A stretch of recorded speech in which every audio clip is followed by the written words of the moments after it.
Pretty cool thing happened today, or tonight, actually. A friend of mine rented a local movie theater. His kids really wanted to watch Return of the Jedi on the big screen.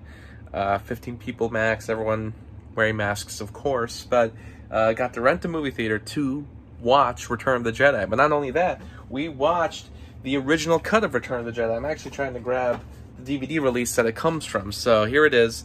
And this DVD, and actually all these DVDs, go for a bit of a higher price now. A couple years ago, I maybe found a way to get some of my friends a copy of the original cut of the movie without any changes. This was before the 1997 special editions and the first three movies, the original cuts that were shown when they first premiered in theaters. I pretty much got all my friends cuts of that movie, so that's the one we watched tonight on the big screen.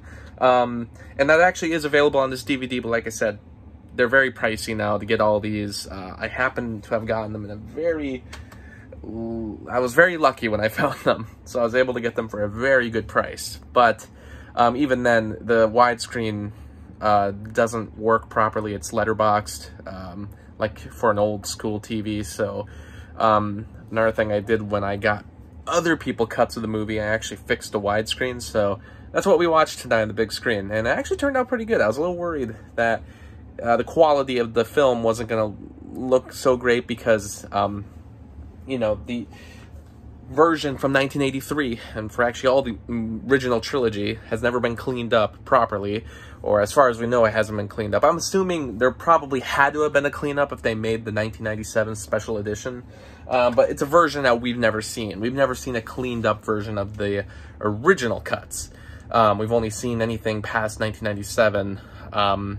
We've only seen high definition versions of the special edition and different changes that have been made since. Even the Blu-ray had more changes. So I didn't expect it to look so great on the big screen, but it actually turned out pretty good. I was surprised. It looked pretty cool.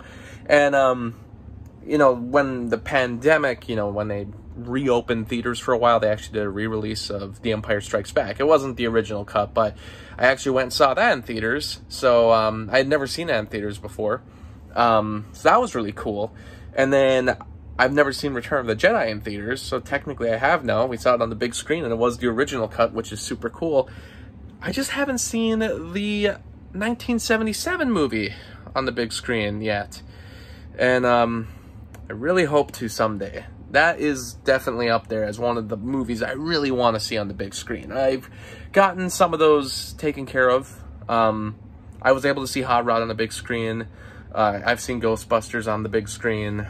I would love to see Back to the Future. I've seen the second one on the big screen back in 2015, but they didn't do the first movie. And I'd love to see the first movie on the big screen. And Toy Story would be cool as well. The Nice Guys, even though I missed it in 2016, I really wish there would be a way to see that on the big screen again. So, I don't know, maybe I should go and rent one of these theaters. It was a lot of fun.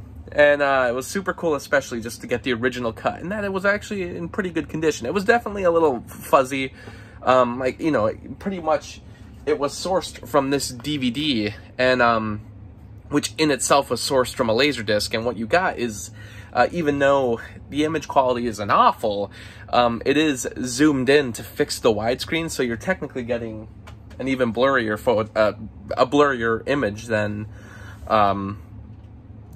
however blurry it already is from not being cleaned up after so many years. So, but it still turned out cool. Just a little happy day in the world of the pandemic.